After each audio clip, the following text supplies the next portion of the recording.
Hello, everyone. Thank you for tuning in to part 2 of Freedom Life. I appreciate your support, and I hope you take value from this. And today, Freedom Life part 2 is going to be a really good segment because I realized something as I was kind of preparing for this subject, because I don't want to get anything wrong.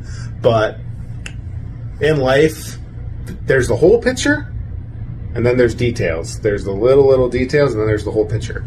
And I think that these last 3, when it comes to a freedom life, an entire life of freedom, not just through finance, it's really important to remember the difference between the two. And it's really good to take moments to focus on the details, make sure you got it right. But it's also really important to back up and look at the whole picture to make sure you are accomplishing your goals.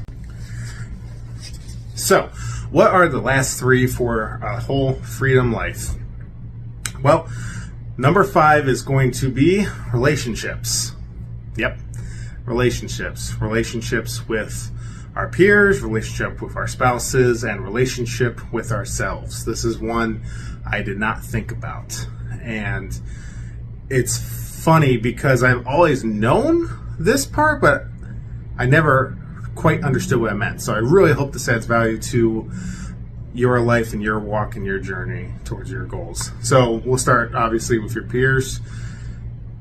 I'm not going to lie, your relationship with your peers is kind of the outer circle, I would say.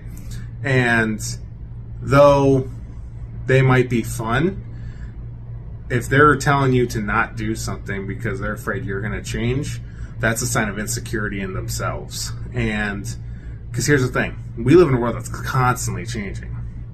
We went from the agricultural industry to the industrial industry, and then the internet industry, explosion, and now we're entering a different stage of life where you can be very profitable and make a lot of money. And beyond that, just we got seasons changing. Yeah, some of you might live somewhere where the weather's pretty much the same, but you still feel slightly colder during the winter months, regardless of where you are, or slightly hotter wherever you are. And we live in a world that's constantly changing. So people that are afraid of change is inevitable. We all age from the moment we're born. We're rapidly changing. Our cells are changing, so why shouldn't we? So that's the first one. The next one is obviously if our spouse. It's very important that you marry someone that you would go to war with. And I love the old quotes. I want to get this right. It's better to be a warrior in a garden than a gardener in a war.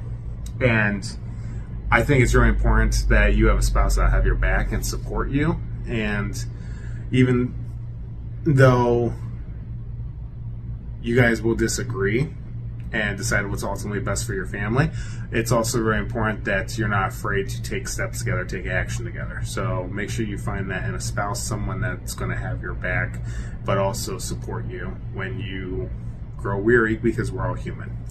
And then the last one, this is such a good one. Relationship with yourself.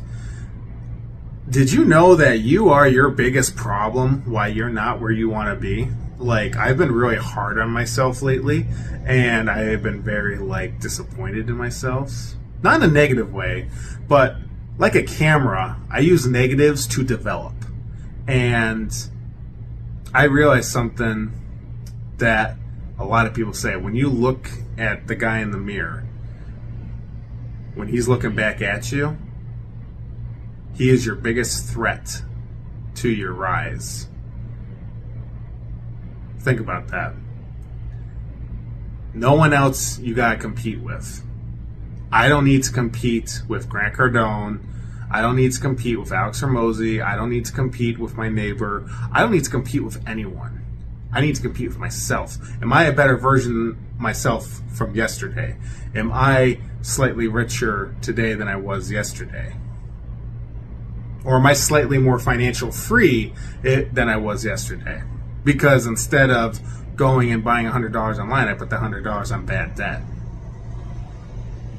The relationship that's going to be the hardest one for anyone to face is themselves. You are your biggest threat to your own journey.